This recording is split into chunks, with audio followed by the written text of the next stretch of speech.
Hi friends, இன்றைக்கி நம்ம என்ன பார்க்க போகிறோன்னா, எப்படி புதுமையான ஐடியாஸை வச்சு சுற்றுலாவை மக்களுக்கிடையே ஊக்குவிக்கலாம். இப்போ நம்மளோட கோவில், கலாச்சாரம் இதெல்லாம் உலகத்துக்கு காட்டுறதுக்கு இந்த பயணம் ரொம்பவே எக்ஸைட்டிங்காக இருக்கும். இப்போ நம்ம மதுரையோட ஃபேமஸான 5 பிளேசஸை பற்றி இந்த வீடியோவில் ப்ரீஃபாக பார்ப்போம்.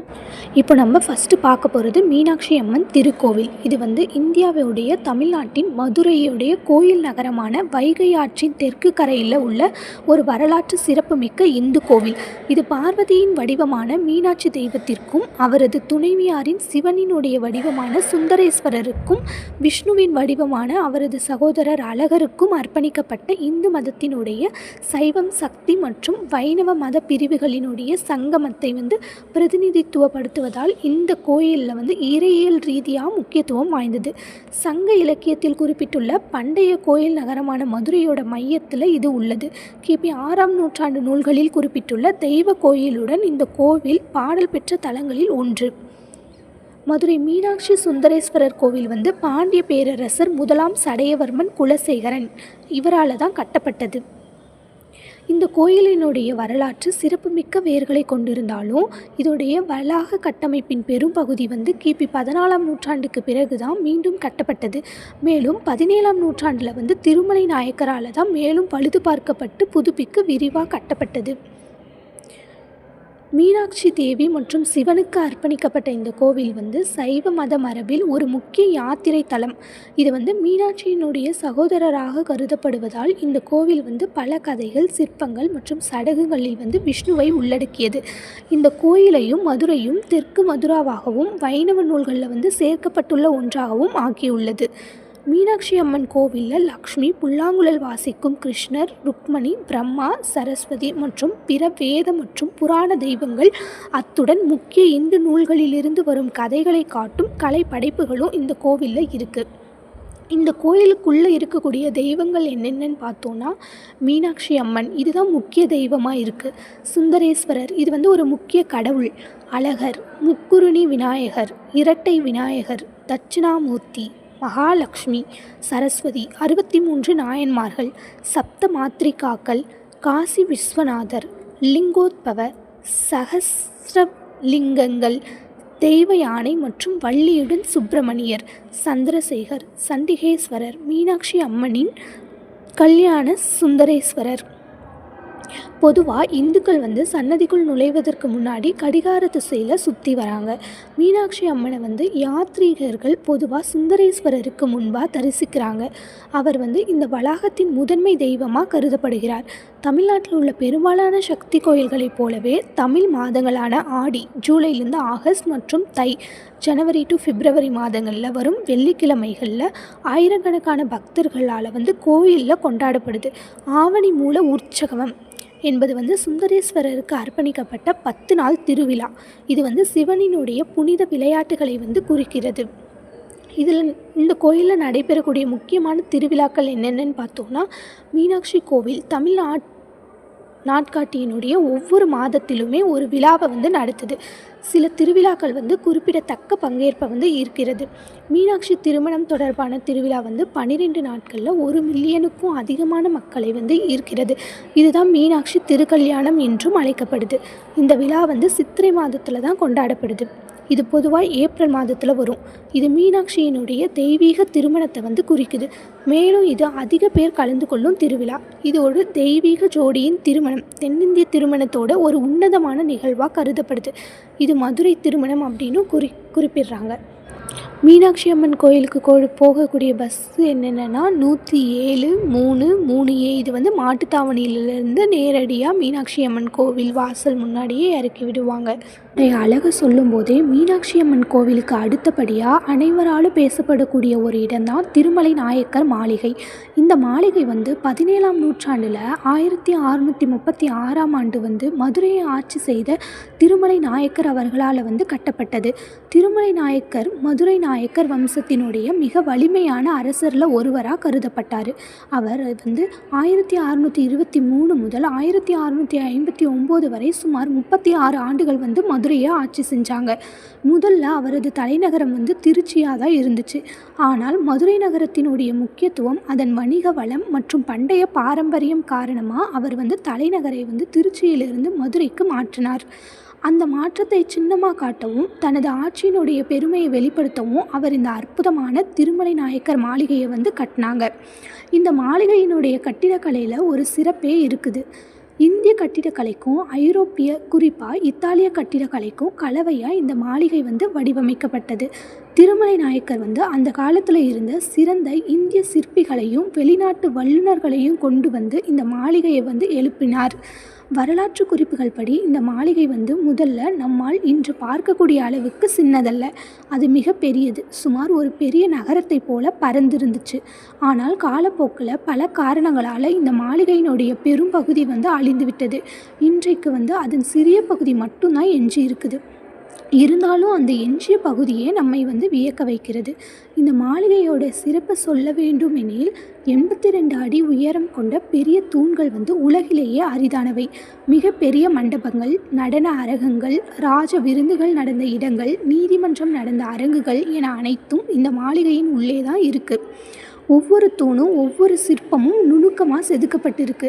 இந்த மாளிகையோடைய முக்கியமான பகுதிகள் என்னென்னு பார்த்தோன்னா, அரச மண்டபம், இதில் அரசியல் கூடங்கள் நடைபெற்றன. நடன அரங்கம், கலைஞர்கள் அரங்கேற்றம் செய்த இடம்.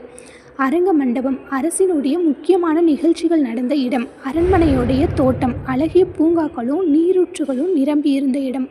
இன்றுமே சுற்றுலா பயணிகளை மிகவும் ஈர்க்கும் விஷயம் இரவு நேரத்தில் நடக்கும் ஒளி மற்றும் ஒளி நிகழ்ச்சி.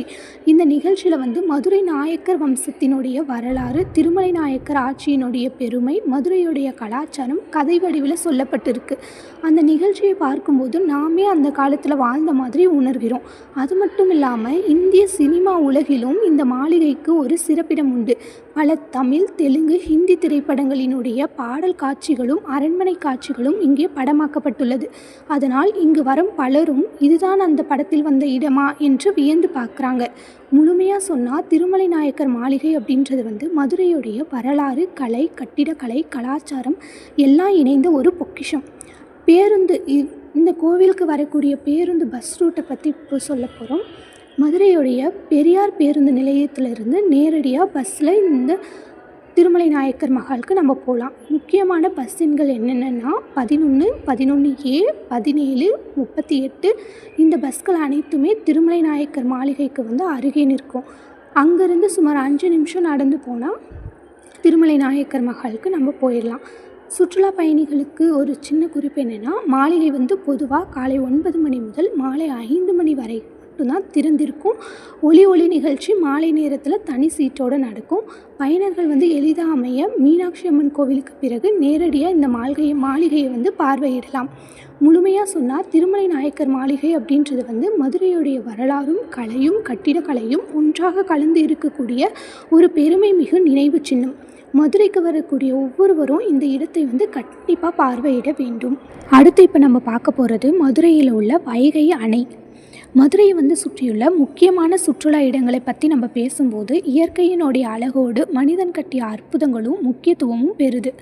அந்த வகையில் வைகை அணை மதுரை, தேனி, திண்டுக்கல் மாவட்ட மக்களினுடைய வாழ்க்கையில் ஒரு உயிர் நாடியாக திகழ்கிறது. அதோடைய வரலாறை பற்றி நம்ம பேசும்போது வைகை நதி மேற்கு தொடர்ச்சி மலைகளில் உள்ள வாரிசநாடு அருகே தோன்றுது. இந்த நதி மதுரை நகரை தொட்டு பாய்ந்து ராமேஸ்வரத்தில் வங்காள விரிகுடாவில் கலக்குது. ஆனாலும் மழைக்காலத்தில் பெருவெள்ளம், கோடை காலத்தில் வறட்சி, இந்த 2 பிரச்சனைகளுமே நீண்ட காலமாக இருந்துச்சு. அதனால தான் 1950 அப்போதைய தமிழக அரசு வைகை நதியில் ஒரு பெரிய அணையை கட்டுறதுக்கு திட்டமிட்டாங்க. 1959 ஆண்டு காமராசர் காலத்தில் வைகை அணை கட்டி முடிக்கப்பட்டது. இதனால் ஆயிரக்கணக்கான விவசாய நிலங்கள் நீர்ப்பாசனத்தை பெற்றது. இன்று கூட மக்கள் காமராசர் வைகை அணை அப்படின்னு தான் பெருமையோடு குறிப்பிடுறாங்க. அதோடைய கட்டுமான சிறப்பு என்னன்னு பார்த்தோன்னா, வைகை அணை 111 அடி உயரமும் 3070 மீட்டர் நீளம் கொண்ட ஒரு மிகப்பெரிய அணை. இதனுடைய மொத்த சேமிப்பு திறன் சுமார் 6143 மில்லியன் கன அடி. வலுவான கான்கிரீட்டால் ஆன இந்த அணை வந்து 60 ஆண்டுகளுக்கும் மேலாக வலிமையாக இருந்து வருது. அணை மேல் சாலை அமைக்கப்பட்டிருக்கிறதுனால மக்கள் வந்து ஒரு பக்கம் இருந்து இன்னொரு பக்கம் எளிதாகவே செல்ல முடியுது. அணையினுடைய வடக்கு மற்றும் தெற்கு கரைகளில் வந்து விளையாட்டு பூங்கா, தோட்டங்கள், இசை நீரூற்று போன்றவை வந்து சுற்றுலாவை மேம்படுத்தும் விதமாக கட்டப்பட்டுள்ளது. விவசாயத்தில் வந்து இந்த அணையினுடைய பங்கு என்ன அப்படின்னு நாம் பார்த்தோன்னா, வைகை அணை வந்து கட்டப்பட்டதன் பின்னாடி தான் மதுரை, தேனி, திண்டுக்கல் மாவட்டங்களில் வந்து சுமார் 2,02,400 ஏக்கர் நிலங்கள் வந்து பாசன வசதியோடு விளைகிறது. நெல், கரும்பு, வாழை, காய்கறிகள் போன்ற பயிர்கள் வந்து இங்கே வளமாக வளரும். முன்னாடி வந்து வளர்ச்சியால் பாதிக்கப்பட்டிருந்த பல கிராமங்கள் வந்து வைகை அணைக்கு பிறகு செழிப்பாக பசுமையாக மாறியிருக்கு. வைகை அணை இல்லாமல் மதுரை மற்றும் தேனி மாவட்ட விவசாயமே சாத்தியமில்லை என்பதுதான் விவசாயிகள் சொல்கிறாங்க. இப்போது இதில் குடிநீர் மற்றும் மின்சாரத்தோட பங்கு என்ன இந்த அணையிலன்னா, மதுரை நகரமும் அதனுடைய புறநகர பகுதிகளும் குடிநீருக்கு வந்து பெரும்பாலும் வைகை அணையை தான் சார்ந்திருக்கு. அணையினுடைய மூலம் வந்து சிறிய அளவிலான ஹைட்ரோ மின் உற்பத்தி நிலையமும் செயல்படுது. இதனுடைய சுற்றுலா அழகு என்னென்னா, வைகை அணைக்கு அருகே அமைந்துள்ள சிறப்பு பார்க், சில்ட்ரன்ஸ் பார்க் குடும்பத்தோடு வருபவர்களுக்கு வந்து ஓய்வு எடுக்கும் இடமாகவும், மாலை நேரங்களில் ஒளி விளக்குகளால் ஒளிரும் மியூசிக்கல் ஃபவுண்டன் சுற்றுலா பயணிகளை வந்து ஈர்க்கும். மழைக்காலத்தில் வந்து வாயில்கள் திறக்கப்படும் போது நீர் பாயும் காட்சி வந்து இயற்கையினுடைய அற்புதமாக மாறுது. அந்த நேரத்தில் நூற்றுக்கணக்கான மக்கள் வந்து பார்க்குறாங்க. சுற்றிலும் பரந்த மலைகள், பசுமையான சூழல், சுத்தமான காற்று, இவை எல்லாமே ஒரு இயற்கை ரிசார்ட்டை போன்ற அனுபவத்தை வந்து தருது. இதில் சுற்றுச்சூழலோட தாக்கம் என்னன்னு பார்த்தோன்னா, வைகை அணை கட்டப்பட்டதுக்கு பின்னாடி தான் பாசன நீரால் வந்து நிலத்தடி நீர் மட்டம் உயர்ந்திருக்கு. பல கிராமங்களில் வந்து கிணறு, குளம், ஏரி ஆகியவை வந்து ஆண்டு முழுவதும் நீர் நிரம்பி நிற்குது. அதே சமயம் அணை சுற்றியுள்ள பகுதிகள் வந்து பசுமையாகி பறவைகளுடைய தங்கு இடமாகவும் மாறியிருக்கு. வைகை அணைக்கு குறுக்கே சிறப்பு தோட்டம் ஒன்று இருக்குது. குறிப்பாக மல்லிகைப்பூ இங்கேருந்து தான் அதிகமாக ஏற்றுமதி செய்யப்படுதாம். வைகை அணைக்கு அருகில் வந்து மீன் வளர்ப்பு மையமும் இருக்குது. சில நேரங்களில் பயணிகள் வந்து அங்கே மீன்களை வந்து வாங்கி செல்கிறாங்க. சினிமா படப்பிடிப்புகளுக்கும் இந்த அணை வந்து இடமாக பயன்படுத்தப்படுது. பேருந்து வழி என்னன்னு பார்த்தோன்னா, மதுரை பெரியார் பேருந்து நிலையத்திலிருந்து பெரியகுளம், அந்திப்பட்டி நோக்கி செல்லும் பஸ்கள் வந்து அதிகமாக இருக்கும். அந்திப்பட்டி, பெரியகுளம் வந்ததுக்கப்புறம் உள்ளூர் பஸ் அல்லது ஆட்டோ எடுத்துக்கொண்டால் வைகை அணைக்கு வந்து நம்ம எளிதாக செல்லலாம். முக்கிய பஸ் என்ன அப்படின்னு பார்த்தோன்னா, 3, 17C, 27 போன்ற இந்த பஸ்கள் வந்து வைகை அணை வழியாக செல்லும்.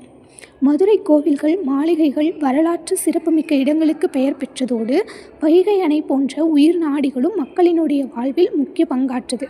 பாசன வசதி, குடிநீர், மின்சாரம் மட்டும் இல்லாமல் இயற்கையினுடைய அற்புதமான அழகை தரும் இந்த இடம்தான் வைகை அணை. இப்போ நம்ம பார்க்க போகிறது வந்து சமணர் மலைகள், மதுரையோடைய ஒரு முக்கியமான சுற்றுலாத்தலம். நம்ம தமிழ்நாட்டோட வரலாறு 1000 ஆண்டுகளாகவே நிறைய அரசர்களாலும் சமயங்களாலும் பண்பாடுகளாலும் வளம் பெற்றிருக்கு. அந்த வரலாற்றோட ஒரு மறக்க முடியாத சான்று தான் சமணர் மலைகள்.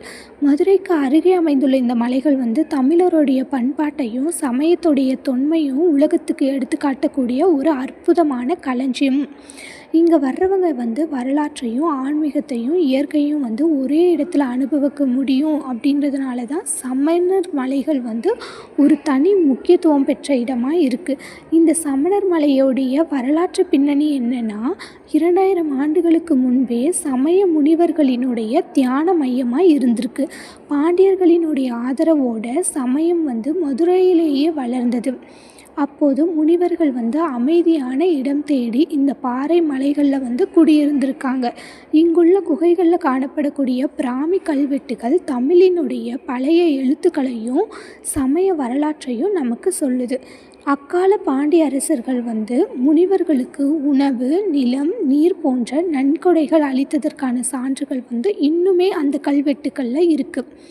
அங்கே உள்ள சிற்பங்கள் மற்றும் கலை என்னென்னா, சமணர் மலைகளில் உள்ள பாறை குகைகளில் தீர்த்தக்காரர்களினுடைய சிலைகள் வந்து அழகாக செதுக்கப்பட்டிருக்கு. அவை அனைத்துமே தியான நிலையில் அமைந்துள்ளதுனால பார்த்த உடனே நமக்கு ஒரு ஆன்மீக அமைதி கிடைக்குது. குறிப்பாக மகாவீரர் சிலை அந்த காலத்து கலைஞர்களினுடைய நுணுக்கத்தையும் ஆன்மீக அர்ப்பணிப்பையும் வெளிப்படுத்துது. கற்கள் மீது செதுக்கப்பட்டிருந்தாலும் அந்த சிலைகள் வந்து இன்னுமே பளிச்சென இருக்கும் விதம் தொல்பொருள் ஆர்வலர்களை வந்து ஆச்சரியப்படுத்துது. கல்வெட்டுகள் மற்றும் மொழி சிறப்பு அந்த பாறைகள் எப்படி இருக்குன்னா, பாறைகளில் காணப்படக்கூடிய தமிழ் பிராமி கல்வெட்டுக்கள் வந்து தமிழினுடைய பழமையான எழுத்துக்களோட சான்றாக இருக்குது. அந்த கல்வெட்டுக்கள் மூலம் முனிவர்கள் வந்து எங்கே தங்கியிருந்தாங்க, அவர்களுக்கு என்னென்ன நன்கொடைகள் வழங்கப்பட்டது, அக்கால மக்களுடைய வாழ்வு எப்படி இருந்துச்சு அப்படின்றதெல்லாம் நம்மால் அறிந்து கொள்ள முடிகிறது. அதனால் சமணர் மலைகள் வந்து நம் தமிழ் மொழியியல் மற்றும் வரலாற்று ஆய்வுக்கு மிகப்பெரிய ஒரு ஆதாரமாக இருக்குது. ஆன்மீகம் மற்றும் வாழ்க்கை முறை, சமயம், அகிம்சை, சத்தியம், தவம் ஆகிய 3 தூண்களை வந்து அடிப்படையாக கொண்டிருக்காங்க. சமணர் மலைகளில் இருந்த முனிவர்கள் வந்து முழுமையாக தியானத்திலும் கல்வியிலும் ஆன்மீக வாழ்விலும் ஈடுபட்டு இருந்ததாக அங்கே இருக்கிற கல்வெட்டுகள் வந்து நமக்கு சொல்லுது. இன்றுமே அந்த இடத்துக்கு செல்லும்போது ஒரு தனி அமைதி வந்து மனசுக்குள்ளே வந்து ஊறி கிடக்கும் மாதிரி இருக்கும். அதனுடைய இயற்கை அழகை பற்றி சொல்லும்போது, மலை உச்சியில் ஏறினா சுற்றிலும் பசுமையான காட்சி, தொலைவில் மதுரையுடைய நகரம் தெரியும். சூரிய அஸ்தமன நேரத்தில் பார்க்கும்போது அந்த காட்சி வந்து மனதை கொள்ளை கொள்ளும். இயற்கை அழகும் வரலாறும் சேர்ந்த இடம்னு சொன்னால் அது சமணர் மலைகள் தான். அதனுடைய சுற்றுலா அனுபவம் அப்படின்னா, சமணர் மலைகள் வந்து வரலாற்று ஆய்வாளர்கள், மாணவர்கள், புகைப்பட கலைஞர்கள், ஆன்மீகம் தேடுபவர்கள் எல்லாருக்குமே ஒரு அற்புதமான அனுபவத்தை தரும். கல்வி சுற்றுலாக்காக பள்ளிகள், கல்லூரிகள் அடிக்கடி மாணவர்களை வந்து இங்கே அழைத்து செல்கிறாங்க. பாறை சிற்பங்கள், கல்வெட்டுக்கள், இயற்கை 3யுமே ஒரே நேரத்தில் காணலாம் அப்படின்றதுக்காக இங்கே வரக்கூடிய யாருமே திரும்பி போக மாட்டாங்க. இந்த சமணர் மலைக்கான போக்குவரத்து வழி எங்கே எப்படி போகணும் அப்படின்னா, சமணர் மலைகள் வந்து மதுரை நகரத்துலேருந்து சுமார் 10 கிலோமீட்டர் தூரத்தில் கீழக்குயில்குடி என்ற இடத்துல தான் இருக்குது. பெரியார் பஸ் ஸ்டாண்ட்லேருந்து கீழக்குயில்குடி நோக்கி பஸ்கள் வந்து அடிக்கடி கிடைக்கும். முக்கிய பஸ் நம்பர்ஸ் வந்து 5A, 35, 40. கடைசியாக இப்போ நாம் பார்க்க போகிற இடம் எதுனா, காந்தி அருங்காட்சியகம். இது மதுரையில் தான் இருக்குது. மதுரை என்றாலே நமக்கு உடனே நினைவுக்கு வர்ற இடங்களில் காந்தி அருங்காட்சியகமும் ஒரு தனி இடம் பெற்றிருக்கு. சுதந்திர இந்தியாவுடைய தந்தை மகாத்மா காந்தியுடைய வாழ்க்கையும் போராட்டங்களும் முழுமையாக சொல்லித்தரக்கூடிய இடம்தான் காந்தியினுடைய அருங்காட்சியகம். இது ஒரு சாதாரண அருங்காட்சியகம் மட்டும் இல்லை, நம்முடைய தேச விடுதலைக்காக நடந்த போராட்டத்தையும் காந்தியடிகளினுடைய சிந்தனைகளையும் நாட்டுப்பற்றையும் உயிரோடு கற்றுக் கொடுக்கும் வரலாற்று பாடசாலை மாதிரி இருக்கும். மதுரை வந்து காந்தி அருங்காட்சியகம் 1959ஆம் ஆண்டு தான் திறந்து வைக்கப்பட்டது. முன்னால் தமுகம் அரண்மனையில் இது அமைக்கப்பட்டிருந்தது. இந்த அரண்மனை வந்து 17ஆம் நூற்றாண்டில் திருவிதாங்கூர் நாயக்கர் காலத்தில் கட்டப்பட்டது. அதுக்கப்புறமா 1955இல் இந்திய அரசாங்கம் அந்த மாளிகையை காந்தியினுடைய நினைவாக அருங்காட்சியகமாக மாற்ற முடிவு செஞ்சிச்சு. இந்த அருங்காட்சியகத்தில் மொத்தம் 10 மண்டபங்கள் வந்து இருக்குது. ஒவ்வொரு மண்டபத்திலுமே காந்தியின் வாழ்க்கை மற்றும் இந்திய சுதந்திர போராட்டங்களினுடைய விதவிதமான நிகழ்வுகள் வந்து காட்டப்படுகின்றன. காந்தியினுடைய வாழ்க்கை வரலாறு மண்டபம் தான் முதல் மண்டபம். காந்தியினுடைய குழந்தை பருவம், கல்வி, தென்னாப்பிரிக்கா பயணம், இந்தியாவிற்கு வருகை, சத்தியாகிரக போராட்டம், சுதந்திர கனவு அனைத்து புகைப்படங்கள், சிற்பங்கள், ஓவியங்களோட மூலியமாக இதை வந்து காட்சிப்படுத்தியிருப்பாங்க. அடுத்தது சுதந்திர போராட்ட மண்டபம். 1857 முதல் 1947 வரை நடந்த சுதந்திர இயக்க வரலாற்றை வந்து ஆவணங்களுடனும் கல்வெட்டுகளுடனும் காட்டும். பாண்டியர்களினுடைய வீரம், பிளாசி போரின் விளைவுகள், வங்காள பிரிவு, சத்தியாகிரகம், குவிட் இந்தியா இயக்கம் போன்றவை விரிவாக காட்சிப்படுத்தப்பட்டிருக்கும். 3வது வந்து சரித்திர சின்னங்கள்.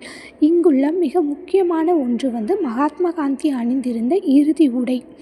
1948 காந்தி சுட்டு கொல்லப்பட்ட போது அவர் அணிந்திருந்த காடி துணி வந்து இரத்தத்தோடு இன்னும் இங்கே வந்து பாதுகாக்கப்பட்டு காட்சிக்கு வைக்கப்பட்டிருக்கு. இது வந்து சுதந்திர இந்தியாவினுடைய விலைமதிப்பற்ற சின்னம். 4வது வந்து கலை மற்றும் புகைப்பட காட்சிகள். காந்தியினுடைய மேற்கோள்கள், அவருடைய அச்சு பிரதிகள், புகைப்படங்கள், ஓவியங்கள்.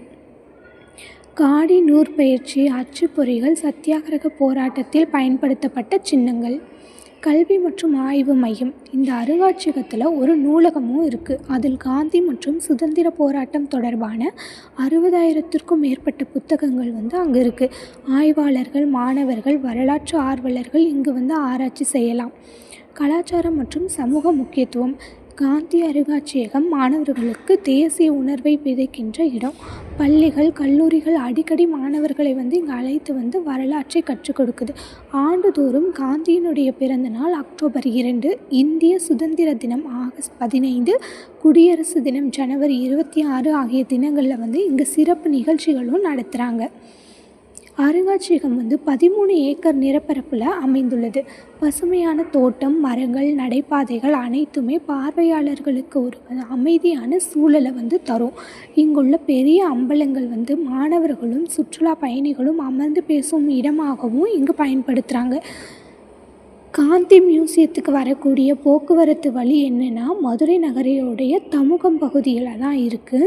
பெரியார் பஸ் ஸ்டாண்ட்லேருந்து தமுகம் நோக்கி வரக்கூடிய பஸ்கள் அடிக்கடி கிடைக்கும். முக்கிய பஸ் எண்கள் என்னென்னு பார்த்தோன்னா 6, 10A, 19B, 36. 15 நிமிடத்துக்கு ஒரு முறை பஸ் இங்கே இருந்துகிட்டே தான் இருக்கும். காந்தி அருங்காட்சியகம் என்பது ஒரு சாதாரண காட்சியகம் மட்டும் கிடையாது. அது நம்முடைய தேசத்தினுடைய சுதந்திர வரலாற்றினுடைய உயிரோட்டமான சான்று.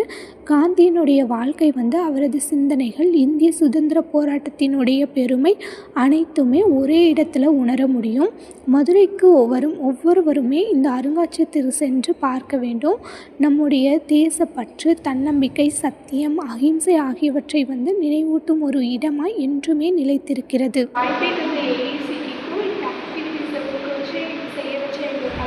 நன்றி. டூரிஸ்ட் ப்ரொமோஷன் இன்னோவேட்டிவ் அப்ரோச்சஸ் இந்த ஆக்டிவிட்டி மூலமாக நம்ம இடத்துடைய வரலாறு, கலாச்சாரம், பண்பாடு இதை பற்றி எல்லாம் தெரிஞ்சுக்கிட்டு எல்லாருக்கும் சொல்லக்கூடிய ஒரு சான்ஸ் கிடைச்சது.